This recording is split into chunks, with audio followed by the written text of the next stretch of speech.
into Transjordan across the Dead Sea that was known as asphaltites because of the pitch of black pitch that came out of the Dead Sea. That was, I guess you could burn it like oil or whatever. Asphalt, we get the word asphalt from that. And Kalirho, I think, means hot baths. And there are hot baths on the other side of the Jordan from where the Dead Sea Scrolls were found in Qumran. I've been over there, and I recommend it to anyone if you could. The Jordanians try to promote it as a tourist spot and so on. It really is quite an amazing thing. Here's Palestine. Here's the Dead Sea. Here's Jerusalem. Gaza down here. Ascalon next to Gaza. And here's where the scrolls were found, right over here by the Dead Sea. And over here, right over here, is this place, Kalirho. And right next to it, there's a fortress, Macaros. I don't know how to spell that, but Macaros. Oh, I'm not sure I spelled it right. This is the fortress where Josephus makes it quite clear that John the Baptist was put to death. It's not in the New Testament. So he was over here. And he says the Herodians came over here and bathed in these hot baths over here. I assume that one of the things that he was doing was haranguing the Herodians when they were over here in the hot baths. Because if it was winter time, it would be a very comfortable area to hang out in. There's quite literally a hot river that comes out of the mountains on that side of the Jordan. It's a river about as wide as this room, and it runs down to the Dead Sea, and it is scalding hot. And it's a big tourist place for Jordanian residents of Amman. They go there for to lie in the hot pools and things, but it's quite a phenomenal place. And this is where he said Herod went over. I'm not surprised he went over there. I mean, I tried to go in it and scald you if you don't get the water siphoned off into a cooling pool. It's hot volcanic water from some underground sort of volcanic place. It's really quite an astonishing place. How long was it hot? Hot all the time. I mean, distance.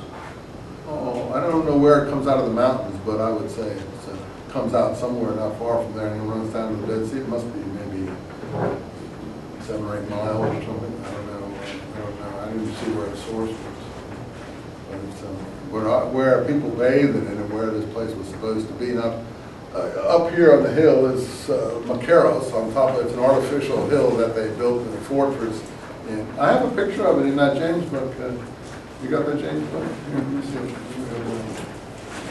I went over there. I took pictures. A lot of these are my pictures. If you use your own pictures in a book, you can save paying costs from others. Let's see if I can find this picture in here of Macaros. Oh, okay. So this is Macaros here. It's an artificial mound, and there's a castle right on, a fortress right on top of that. It was built up and a fortress put on it. I don't have a picture of the hot springs though, but down here where I'm standing, is where the spring would be. This hot,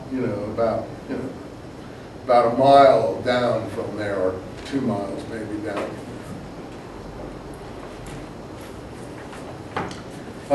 So he mentions that he went over there for his, get the hot bath, trying to make himself feel better, and didn't seem to do him much good. He had a sister here, you see, she was called Salome, one of Herod's sisters.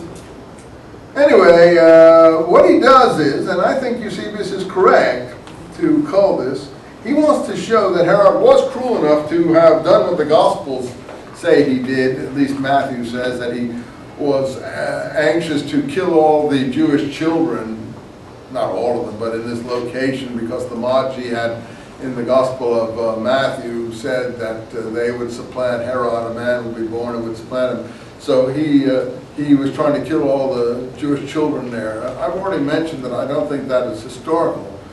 I think it's taken from the Pharaoh trying to kill all the Jewish children at Moses' time, which is probably not more convincing, but more believable within its context, that Pharaoh didn't like the fact that the Jews were multiplying so much. But this one here, that he would kill all the people in a certain area because some obscure people came and gave a prophecy. It's possible he was cruel enough, but Matthew uses that as a springboard to get Jesus' family down to Egypt to escape this. Doesn't agree they ever lived in Bethlehem anyway, so Luke doesn't even have that story, and Luke has them going to Bethlehem for the census and sleeping in the manger because there was no room at the inn. So you have two conflicting presentations of what Jesus' family was doing at Bethlehem and why they weren't there very long. One has it's because of Herod's cruelty, the other has because of the Roman census. They went there and then came back to where they lived. Matthew says he stayed in Egypt for a while, and then he has another scriptural quote, "I've called my son out of Egypt," but that never related in the prophets to these events. It's just another passage taken out of context. That was what they did and applied it to present day events. But in any case, the point being is that he's saying that, yeah, you see how cruel Herod was here when he's about to die. He had all these notables arrested, put into a stadium, and told his son that at his death to kill them all, so that there would be weeping for him at his funeral because he knew no one else was going to weep for him. Now that is believable. You say, well, how do you know that's believable? It's just the kind of thing these manic, insane people like Saddam Hussein would do. Saddam used to have all the people in the parliament come to him, and then he'd pick one out and take him out and have him shot so the others would hear it, and take another out or something, and then they'd all be sitting there quaking, on mine next, and then they would pay homage to him. This is what these insane people do. And but they're not insane enough to start killing people's babies, which is going to cause a lot of unrest. So I don't accept the New Testament story in that regard. You can take your choice. You choose what you think. But the fact that he compares the two, I think shows that he's aware that this illustrates the kind of thing Herod would do. And I think Herod did do the thing about telling his successor to kill all these notables, but I don't think he did the first thing. Now, telling his successor to kill all of the nobles, did the successor kill all the notables? No, because he knew that would be a ridiculous thing. He just let them go. Now, Herod would have killed them if he could have, but his successor didn't feel that was strong enough or wise enough to do. Okay, now, we skipped 30 years here, and that's the problem in Josephus too. Josephus has a real blank in his writings from the time of Herod's death and the struggles up to the Roman census to the time of the events maybe around 30 or 40 AD. More